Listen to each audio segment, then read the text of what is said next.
Good morning बच्चों। आज हम काव्य 6 तूफानों की ओर पढ़ेंगे। तो काव्य 6 तूफानों की ओर, जिसके कवि हैं शिवमंगल सिंह। उनका उपनाम है सुमन। शिवमंगल सिंह को सब सुमन के नाम से भी जानते हैं। तो चलो जान लेते हैं कवि परिचय। तो 5 अगस्त उनका जन्म कब हुआ था? 5 अगस्त 1915 को ग्राम जगरपुर, जिला उन्नाव और उत्तर प्रदेश। ठीक है। बनारस हिंदू विश्वविद्यालय में MA PhD की। ठीक है। अनेक अध्ययन संस्थाओं, विश्वविद्यालयों तथा हिंदी संस्थान में उच्चतम पदों पर कार्य किया तथा अनेक देशों की यात्रा भी की।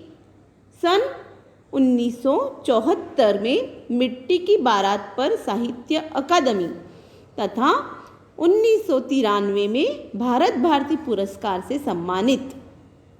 सन 1974 में भारत सरकार द्वारा पद्मश्री से सम्मानित। तो ये सभी पदवियां उनको मिली थी।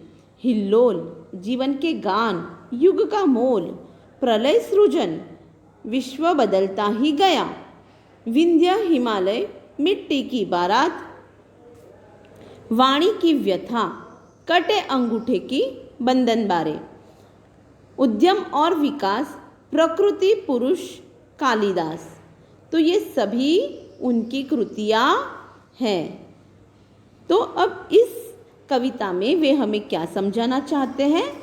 तो प्रस्तुत कविता में शिवमंगल सिंह सुमन ने सदा संघर्षमय रहकर अपने लक्ष्य की ओर बढ़ने की प्रेरणा दी है।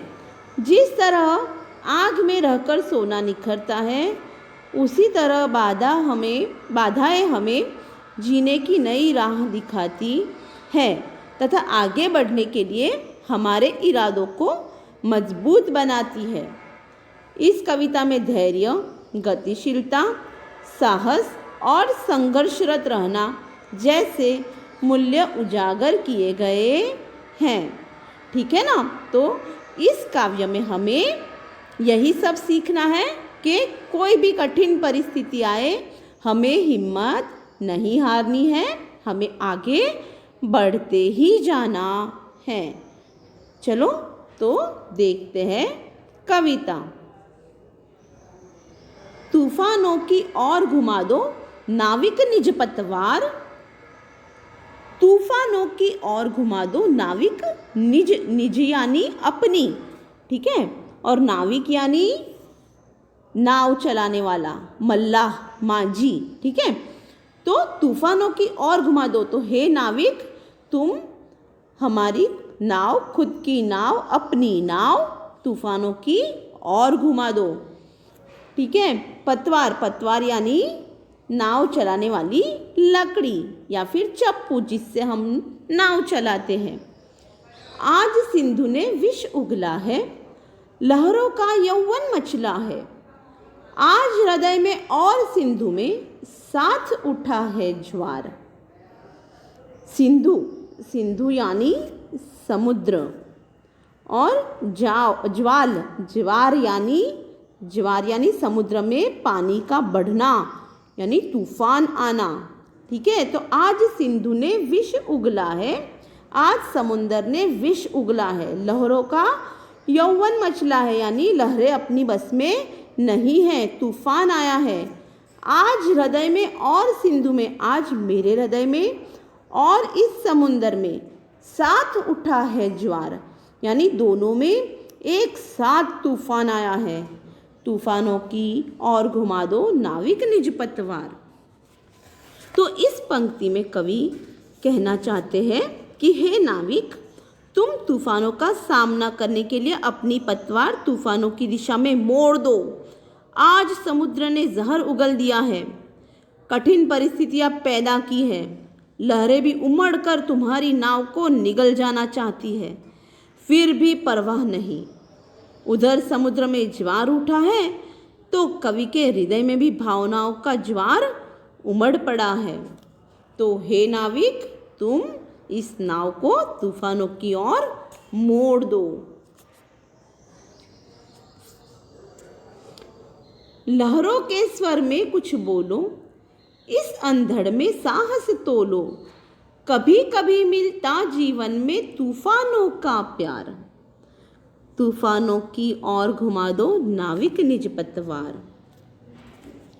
लहरों के स्वर में कुछ बोलो, इस अंधड़ में साहस तोलो। अंधड़ यानी आंधी।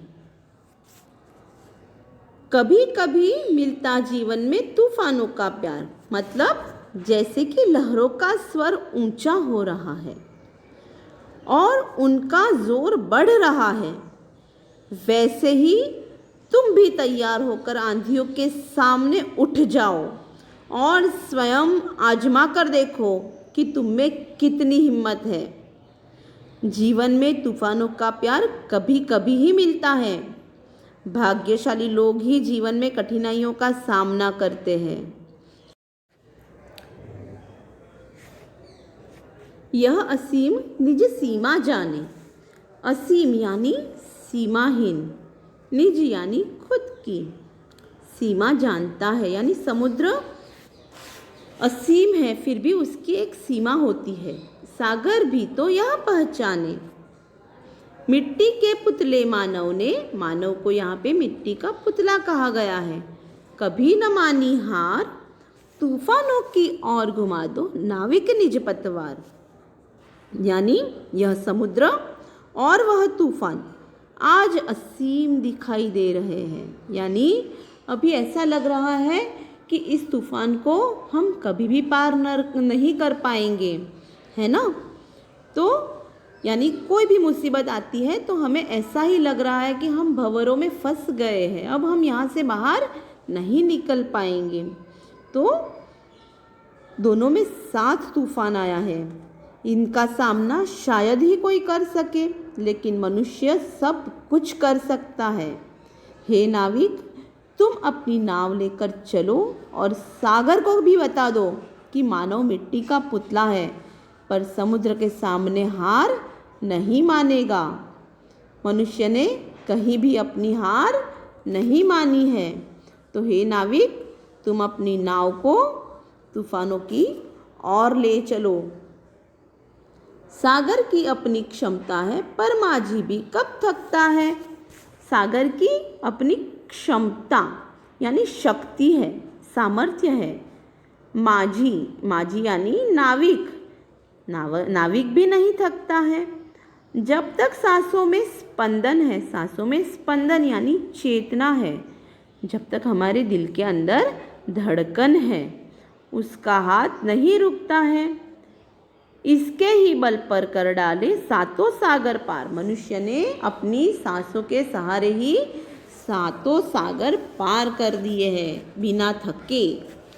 तूफानों की ओर घुमा दो नाविक निज पतवार। तो इस पंक्ति में कवि कहते हैं कि समुद्र के पास उसकी अपनी लहरों की शक्ति है, पर माझी के पास भी हिम्मत है, आत्मविश्वास है। वह थकना नहीं जानता। जब तक नाविक की सांसें चल रही है, तब तक वह अपनी नाव आगे बढ़ाता ही जाएगा। हे नाविक, तुमने अपनी हिम्मत और ताकत के सहारे 7 समुद्र पार कर डाले हैं। अपनी नाव के साथ इसी प्रकार आगे बढ़ते रहो। हे नाविक, तुम अपनी पतवार तूफानों की ओर घुमा दो, है ना। तो यह बहुत ही